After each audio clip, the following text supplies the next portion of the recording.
Dans l'Évangile de Jésus-Christ, selon saint Matthieu. En ce temps-là, Jésus disait à ses disciples : « Ce que vous faites pour devenir des justes, évitez de l'accomplir devant les hommes pour vous faire remarquer.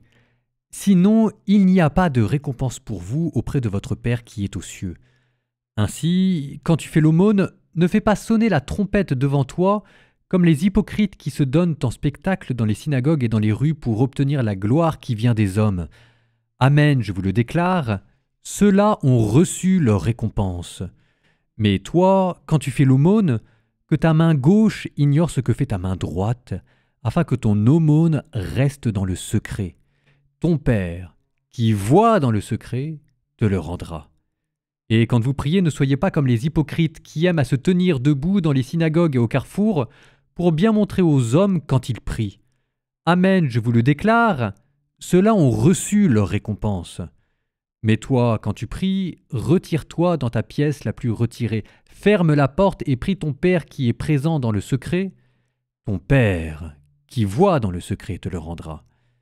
Et quand vous jeûnez, ne prenez pas un air abattu comme les hypocrites qui prennent une mine défaite pour bien montrer aux hommes qu'ils jeûnent.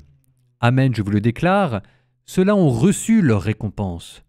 Mais toi, quand tu jeûnes, parfume-toi la tête et lave-toi le visage, ainsi ton jeûne ne sera pas connu des hommes, mais seulement de ton Père qui est présent au plus secret. Et ton Père qui voit au plus secret te le rendra.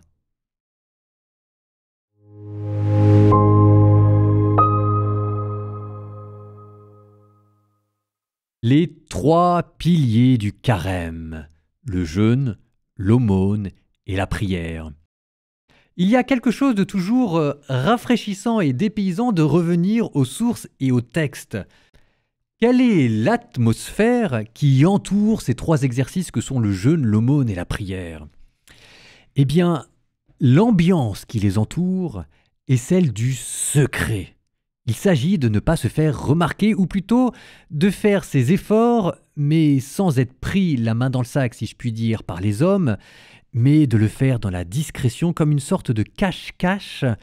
Et on se demande, mais pourquoi cela ? Alors on comprend, une question d'hypocrisie et de savoir devant qui on le fait. Est-ce qu'il s'agit de le faire pour Dieu, pour les hommes ou pour soi ?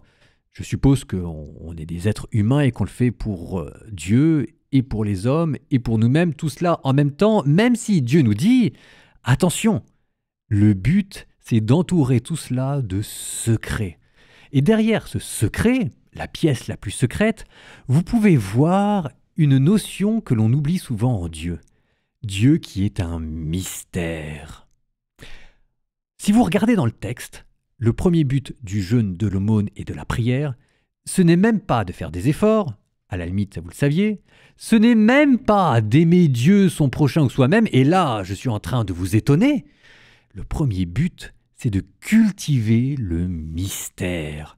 Que Dieu redevienne Dieu, que Dieu redevienne une aventure, que Dieu redevienne un mystère dans lequel on va s'enfoncer, et c'est pour ça qu'on purifie son corps, pour qu'il devienne plus sensible à cette transcendance qui nous échappe. Et c'est pour cela qu'on l'on donne de l'argent, pour ôter de notre vie le superflu, faire attention aux pauvres et à nouveau se demander « mais dans quel monde vivons-nous » Et c'est à nouveau pour cela que nous faisons des efforts dans la prière, pour que dans le silence, dans le secret, le Deus verus absconditus, le Dieu vraiment caché se révèle. La transcendance, le mystère, que votre vie redevienne une aventure, que votre vie redevienne une quête spirituelle, c'est ça le carême. Bon carême.